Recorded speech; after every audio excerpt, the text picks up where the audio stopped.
I want to speak to those of you who believe that you are a lost cause.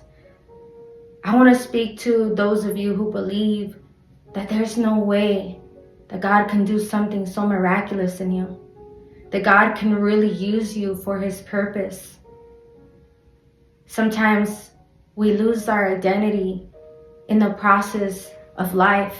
We lose our identity because of the things that are going wrong. We lose our identity because we put everything that we are in the hands of people.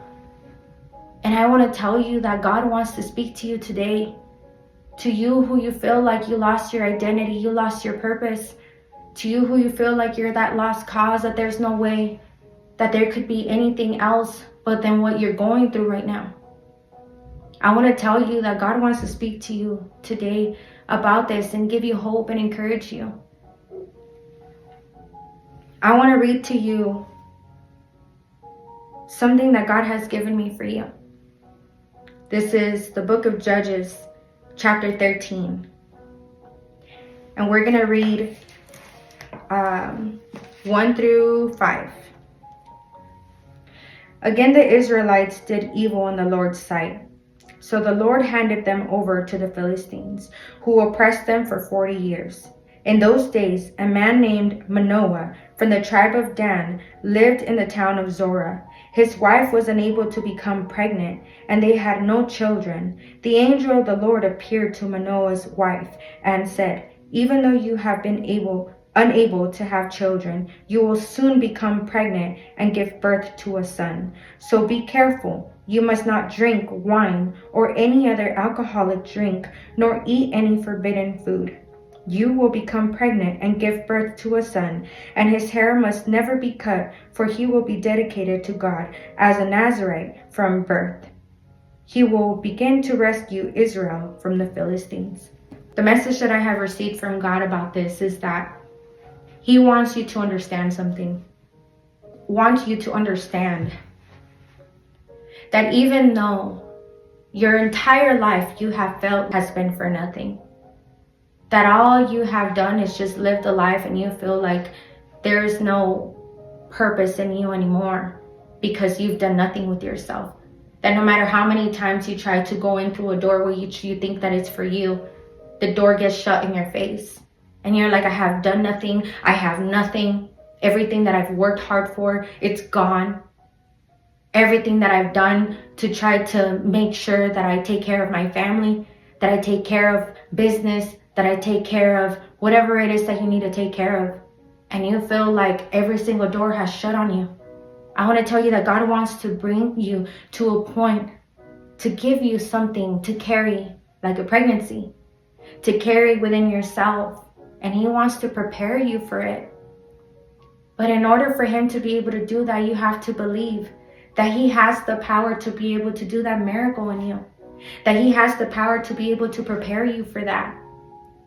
You see, right here, this woman that doesn't even have a name, she was told that she was going to get pregnant. After not being able to get pregnant, she's been told, you're going to get pregnant, and the son that you have is going to do some amazing things in this world. He's going to set these Israelites free from the Philistines.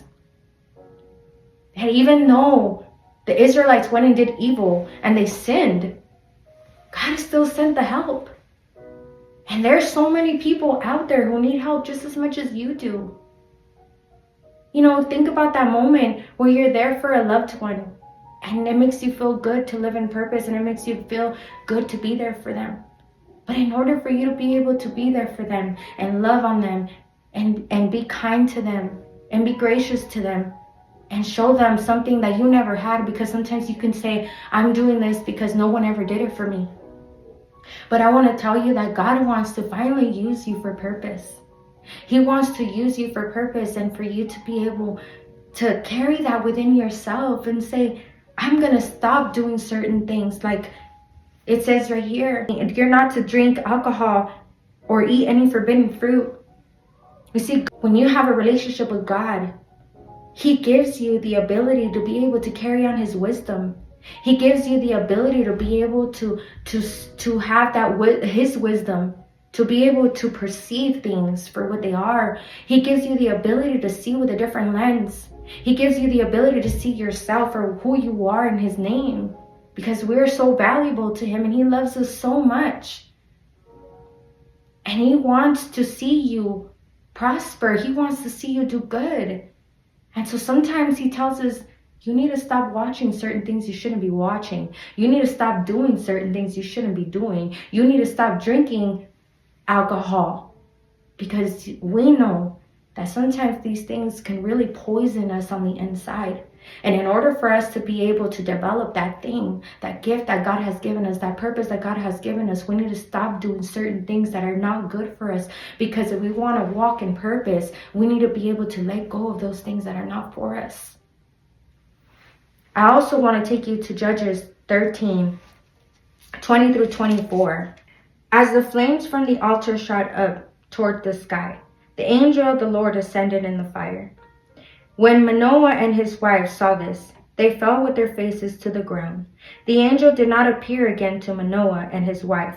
Manoah finally realized it was the angel of the Lord, and he said to his wife, "We will certainly die, for we have seen God." But his wife said, "If the Lord were going to kill us, he wouldn't have accepted our burnt offering and grain offering. He wouldn't have appeared to us and told us this wonderful thing and done these miracles." When her son was born, she named him Samson, and the Lord blessed him as he grew up. One thing that I want to tell you about this, that God revealed to me, is the fact that Manoah, that was her husband, right? And he didn't really believe what she had said, because she came and told him, "Hey, look, this is what happened. This is what, what the angel of the Lord said to me." Sometimes we want to go and share and run to the world and tell people, "Hey, God spoke to me. Hey, God did this to me. Hey, he promised me this." And then these people question it. Or even ourselves, we question it.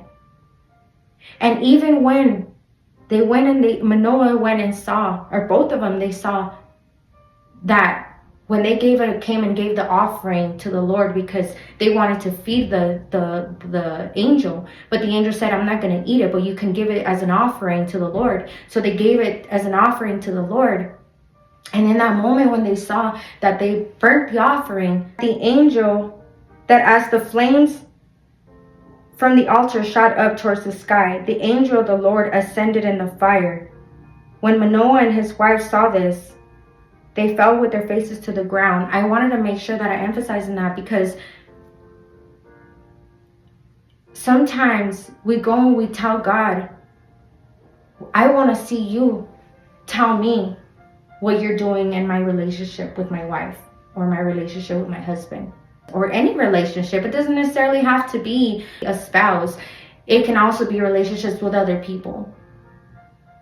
Sometimes we want to go and we share the message to the person doubts, and sometimes they want to come and bring that to the Lord and say, "Hey, did this really happen?" You see, in those moments, we come and we want to doubt. We want to doubt what God is doing. We want to come and believe that there's no way. And even then he goes and he says, "Oh, we're sure going to die, because we just saw the presence of God. We just saw God and we're going to die." And her, with her wisdom, with her belief, she's like, "No, we're not going to die. He has already spoken. He has already made this promise. He wouldn't have appeared to us and told us this wonderful thing and done these miracles." See, it takes a person to have a relationship with God and have the discernment of what is God and what is not, and what his true intention is in your life. Allow God to come and reveal it to you. What is it that he has for you? What are his plans for you? Devote yourself to him. Consecrate your heart through fasting and praying. But truly take that moment to have a relationship with him, to talk to him. You see, yes, one thing is giving your life to Christ, but another thing is spending time with him, talking to him and allowing him to talk to you too. Because one thing I am going to tell you that he's told me is that there's a time to talk and there's a time to listen. So God wants to speak to you. You just have to be able to listen All those who have ears, let them hear. All those who have eyes, let them see. So please take that moment to sit with God and ask Him to reveal to you, what does He want to give to you, that He wants to prepare you for a miracle? What does He want to show you, want to tell you, so that you can be ready? And what do you need to dispose of? What do you need to get rid of that's in your life that is only going to hinder His plans? Because I can tell you, God has great plans for you. Plans to prosper you. God has great plans for those who love Him. He has great plans for those who believe in Him. Believe in Him. God's got you. Just wait and see.